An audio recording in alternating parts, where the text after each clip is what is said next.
Finalmente a gente chegou na semana do mata-mata da Libertadores e um dos representantes brasileiros acabou sendo muito prejudicado em função do último jogo do Campeonato Brasileiro. Imagino eu que você já saiba que eu estou falando do Flamengo, que perdeu dois jogadores importantíssimos, Everton Cebolinha e também o lateral esquerdo Matias Vina.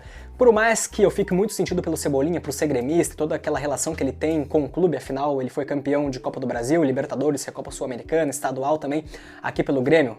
Então é uma perca muito importante pro Flamengo, assim como o Matias Vina também, que por mais que alterne em alguns momentos com o Ayrton Lucas, a gente sabe que o Flamengo tem disparadamente o melhor elenco do Brasil e por conta disso talvez não sejam perdas tão sentidas dentro de campo, né? Afinal, você perde o Everton Cebolinha e você coloca um Bruno Henrique, que por mais que não esteja no seu auge, também é um grande jogador e gosta de ser decisivo. E assim também na lateral esquerda, acho que Ayrton Lucas e Matias Vina também são ótimos laterais, então o Flamengo tem reposição para isso. Mas é triste a gente dar esse tipo de notícia, né? O Everton Cebolinha, ele rompeu o tendão de Aquiles da perna esquerda. E o Vina, que ficou até o jogo de ontem contra o Palmeiras já no sacrifício, o Palmeiras que aliás, empatou o jogo do finalzinho, deixou um sabor amargo pro Flamengo, mas o Matias Vina, então, ele também teve uma lesão no joelho direito na reta final do jogo e vai ter que ser operado também. E a expectativa é que ele já não jogue mais nessa temporada, então são percas importantes pro Flamengo. Agora, mudando um pouquinho pra Europa, então, Sérgio Roberto, depois de 14 anos, está se despedindo do Barcelona. É um jogador que foi histórico e ganhou mais reconhecimento muito por conta daquele sexto gol naquele jogo monumental entre Barcelona e PSG, 6-1, que deu a classificação pro Barça na Liga dos Campeões. Ele ganhou muita fama por conta daquele gol, afinal foi o gol salvador ali no último segundo da partida, mas também tem bons números pelo clube, se a gente for analisar a carreira dele como um todo, né? Afinal a gente tá falando de um jogador que tem pelo Barcelona 373 jogos, 19 gols, tem 2 Ligas dos Campeões, 7 Campeonatos Espanhóis, 6 Copas do Rei, 2 Mundial de Clubes, 2 Supercopas da Europa e 2 Supercopas da Espanha.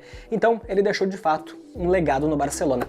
Outro jogador que a gente tem uma expectativa de sair, embora eu torça para não sair, mas imagino que vocês já estejam acompanhando a repercussão, é o Vitor Roque. O Barcelona decidiu nesta manhã, segundo o Marca e também o Globo Esporte, que está aberto a aceitar vendê-lo ou emprestá-lo, quem sabe. Mas se for em caso de venda, são valores bem altos, né? 30 milhões de euros, convertendo aqui dá 180 milhões de reais para vender para o mercado europeu. Mas também existe a possibilidade de empréstimo, então, e nos últimos dias tem se falado muito do interesse da Lazio em contratar ele. Afinal, o presidente da Lazio deu uma declaração falando que eles contratariam um jogador nascido no ano de 2005. Muita gente ligou com o Vitor Roque, estando de saída do Barcelona, quem sabe?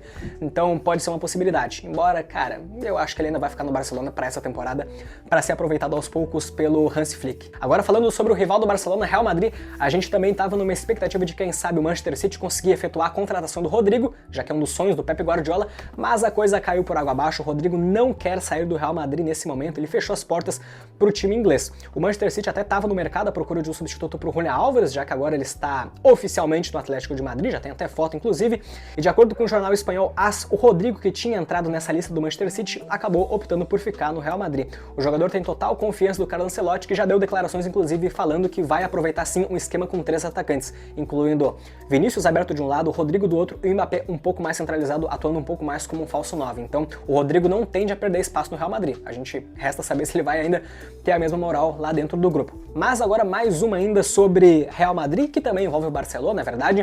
Ambos os clubes estão de olho no Alexander-Arnold. Acho que nos últimos anos vem sendo o melhor lateral direito do mundo, quem sabe um pouquinho junto com o Hakimi, não sei. Lateral direito é uma posição um pouco mais difícil da gente conseguir observar um destaque tão grande, mas nas últimas temporadas é fato que o Arnold se destacou bastante. Com isso, então, Real Madrid e Barcelona monitoram a situação dele. Afinal, o contrato dele termina na metade do próximo ano e ao final deste ano de 2024 ele já poderia assinar um pré-contrato para sair de graça, então, no final da temporada europeia. O que vocês acham?